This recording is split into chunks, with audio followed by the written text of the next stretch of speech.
Assalamualaikum warahmatullahi wabarakatuh.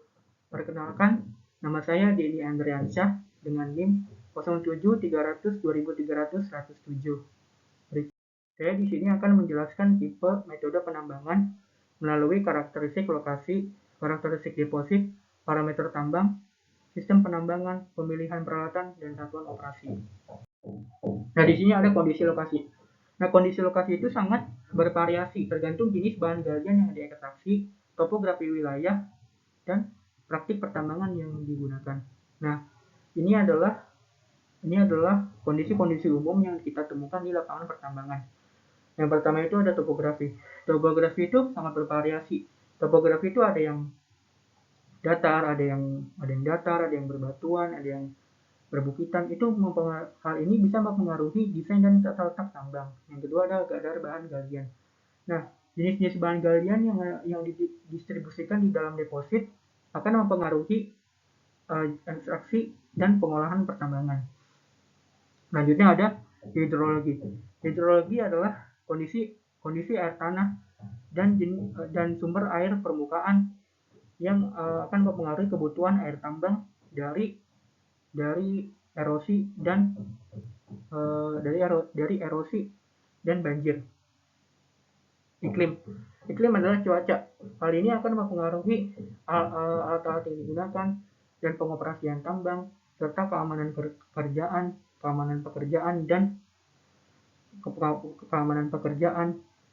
dan air tambang. Selanjutnya ada ketersediaan infrastruktur. Nah, hal ini meliputi akses jalan, listrik, fasilitas umum, dan alat-alat. Hal ini akan mendukung pengoperasian tambang. Aspek sosial dan masyarakat. Kita harus mempunyai hubungan yang baik terhadap komunitas dan menjaga ketentraman, keamanan, dan kenyamanan masyarakat agar tidak terganggu dari proses pengoperasian pertambangan. Nah, selanjutnya ada keselamatan dan kesehatan kerja. Hal ini adalah sangat prioritas untuk karyawan kita untuk melindungi dari bahaya-bahaya yang ada di lingkungan pertambangan. Nah, selanjutnya ada pengelolaan limbah dan air. Pengelolaan limbah cair, padat, maupun air tambang itu akan suatu hal yang krusial dan akan kita harus mengelolanya dengan baik supaya tidak terkena dampak negatif dari lingkungan pertambangan. Selanjutnya ada perizinan dan regulasi. Nah, kita harus mematuhi regulasi dan perizinan lokasi setempat maupun negara. Selanjutnya ada karakteristik deposit.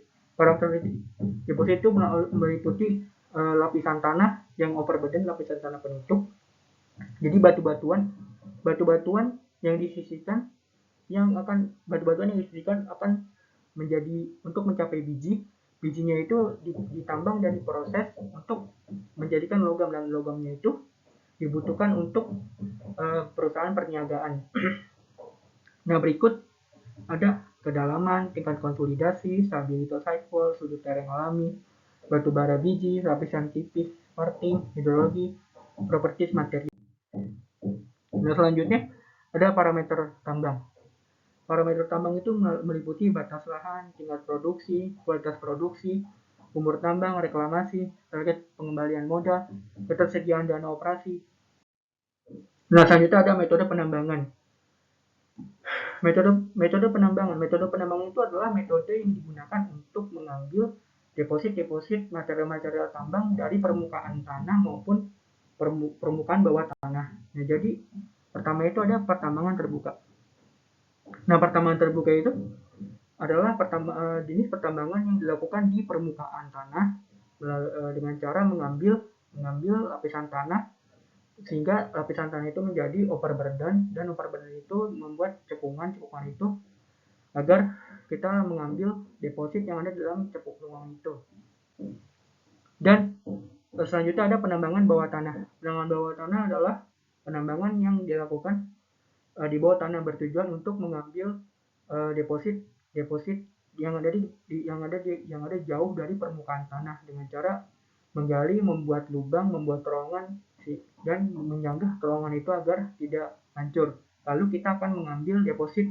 Deposit itu akan kita ekstraksi dan kita olah. Nah, selanjutnya ada pengembangan batu bara. Pengembangan batu bara itu dilakukan di permukaan tanah melalui pengambilan lapisan overburdennya diambil, lalu kita bisa mengambil deposit-deposit yang ada di bawah. Deposit di bawah itu adalah batu bara. Batu bara yang kita ambil lalu kita angkut ke atas dan kita proses dan kita proses. Nah, selanjutnya ada penambangan placer. Nah, penambangan placer adalah penambangan yang terjadi di sungai. Penambangan placer ini untuk menambang material-material yang berharga seperti emas, berlian, dan lain-lain. Nah, selanjutnya ada satuan operasi. Nah, satuan operasi itu meliputi lokasi penambangan terbuka.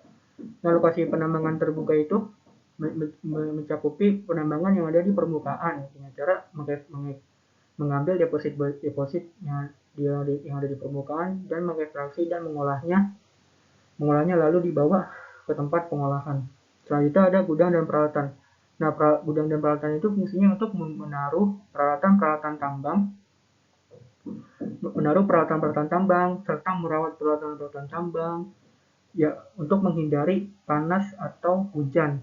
Nah, peralatan-peralatan itu ada front end loader, ada wheel loader, dozer, excavator, dump truck, scraper, dan lain-lain. Nah, selanjutnya ada pengelolaan dan pemisahan.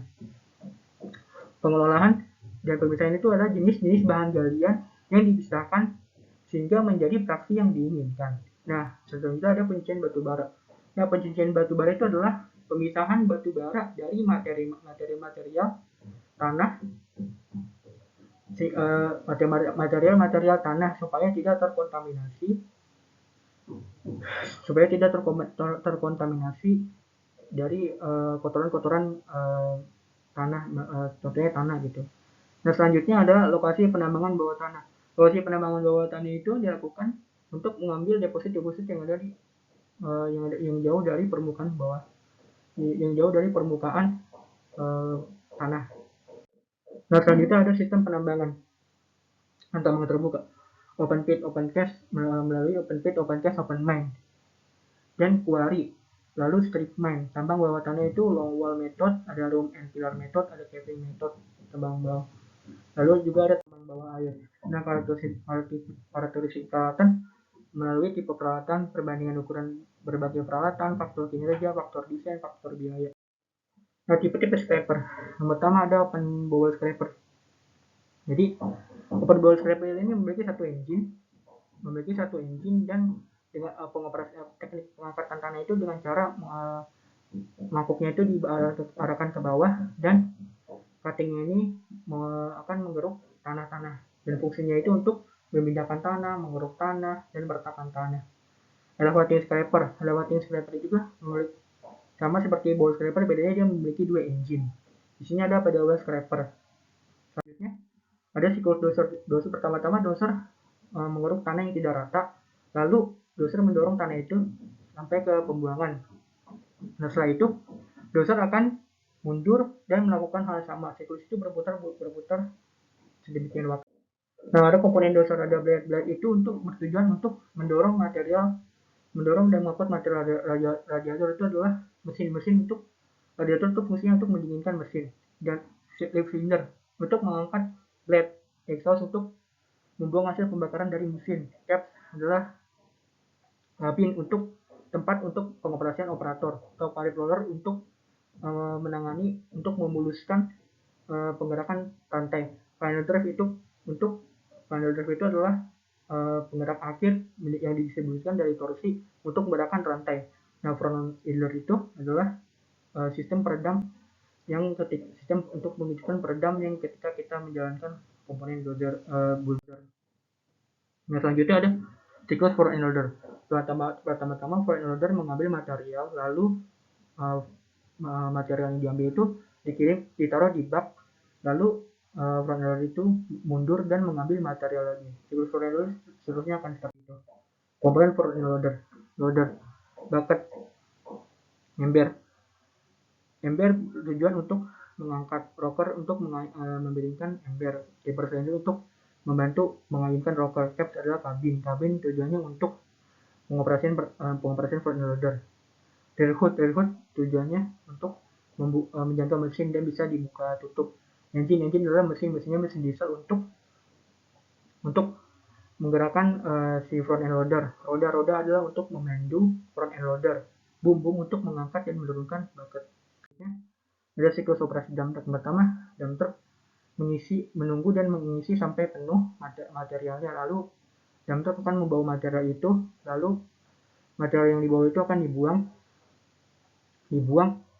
dibuang dan dengan cara mengangkat bucket melalui sistem hidrolik lalu menutupnya lagi, dan dump truck ini mengalami kekosongan, lalu dump truck ini akan kembali lagi ke tempat material yang diangkut.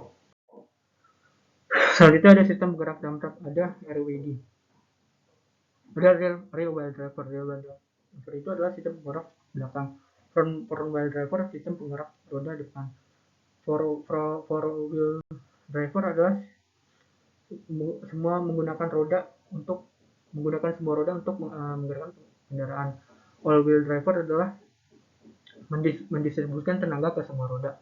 6x6 dan 8x8 adalah mengangkut semua roda melalui mesin. Differential lock adalah meningkatkan traksi dari medan-medan yang licin. Traction control adalah menjaga keseimbangan dump truck. Hydraulic drive system adalah menggunakan sistem hidrolik untuk menggerakkan semua roda. Nah, yaitu ada siklus hidrolik excavator. Yaitu caranya excavator akan mengangkut material dengan cara menurunkan boom, lalu menarik si arm, lalu materialnya akan diangkut melalui bak dan ditumpahkan ke dump truck. Siklusnya seperti itu terus menerus. Nah, mesin diesel itu adalah putaran. Nah, kemudian adalah sistem penggerak hidrolik excavator. Mesin diesel itu adalah putaran pompa yang dialirkan dari tangki ke sistem, lalu dari sistem ke tangki. Nah, pompa hidrolik itu adalah mengubah energi hidrolik menjadi energi mekanik melalui tekanan. Nah, control valve itu adalah mengalirkan semua fluida ke segala arah. Fluida adalah sebuah cairan yang digunakan untuk menggerakkan media penggerakan excavator. Sekian presentasi dari saya. Apabila ada kesalahan kata, mohon dimaafkan.